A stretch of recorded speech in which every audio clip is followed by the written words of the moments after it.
एवं नजर पकाइबा संपूर्ण खबर उपरे। पुरी हिंसाकांड पर दायी व्यक्ति विरोध में हेब दृढ़ कार्यानुष्ठान। जिला प्रशासन वीडियो फुटेज संग्रह करी ए दिगरे आरंभ करिछि खोलताड़। सेपटे आमिकस क्यूरी ए घटना को नहीं मर्माहत हेबा सह मंदिर प्रशासन ठारू रिपोर्ट मागिछंती। आसंता काली सुधा रिपोर्ट देव श्रीमंदिर प्रशासन। हिंसा पर बे कार्यानुष्ठान सीसीटीवी फुटेज खोजुछि पुलिस। पुरी रे काहेकि तातिले लोके रिपोर्ट मागिले कोर्ट मित्र। पुरी श्री जगन्नाथ मंदिर रे धाड़ी दर्शन पर हिंसा रूप नेब यह केही भी विश्वास करि नथिले। घटना को निंदा करबा सह दुख प्रकाश करिछि श्रीमंदिर प्रशासन। यह सह दोषी विरोध में दृढ़ कार्यानुष्ठान ग्रहण करने को निर्देश देछि। गणमाध्यम रे प्रसारित वीडियो फुटेज एवं सोशल मीडिया रे आसुथिबा फोटो संग्रह करी सेथुरु दोषी खोजिबा दिगरे पदक्षेप नेबा आरंभ करिछि पुलिस। श्रीमंदिर कार्यालय एवं श्रीमंदिर सूचना केन्द्र तरफ दुईटी एतला दिया जायछि। सेपटे आमिकस क्यूरी घटना को नहीं मर्माहत हेबा सह श्रीमंदिर प्रशासन ठारू रिपोर्ट मागिछन्ते।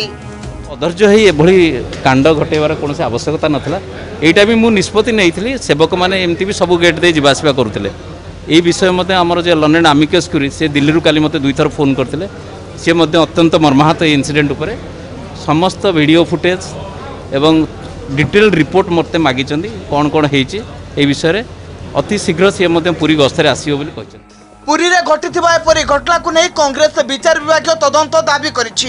घटना घटाइथिबा लोकंक विरोध में दृढ़ कार्यानुष्ठान ग्रहण करने को दाबी करिछि दल।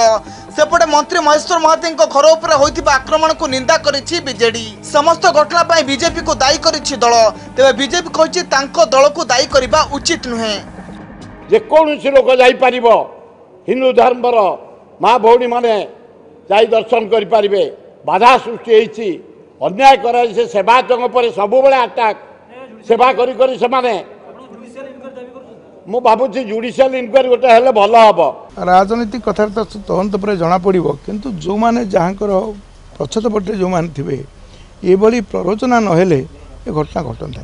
भारतीय जनता पार्टी कोनोसी विशृंखलित आचरण पई जड़ित नुहे। भारतीय जनता पार्टी सबु बेले आपणकर भारतीयता को सम्मान दे। बुधवार दिन तमाम बड़दाण्ड हिंसाकांड पर सन्धार परिस्थितिर समाधान बसिथिला शांति कमिटी बैठक। बैठक पर पुरीवासी कटकणा हटाई दि जाइछि। एणिकी पुरीर लोक मैंने धाड़ी दर्शन न आसी मंदिर 4 द्वार दे आसीपारे किंतु एथिपाई एमानकु परिचय पत्र देखाइबाकु पड़िबो। सेपटे सेवायत मानक परिवार लोक बिना बाधारे श्रीमंदिर भितर को जाई परिबे। सेमानक पई कोनोसी परिचय पत्रर आवश्यकता नाही। भुवनेश्वर वीडियो जर्नालिस्ट सुब्रत करंक सह अनिता दास एवं सुधांशु दास MBC न्यूज।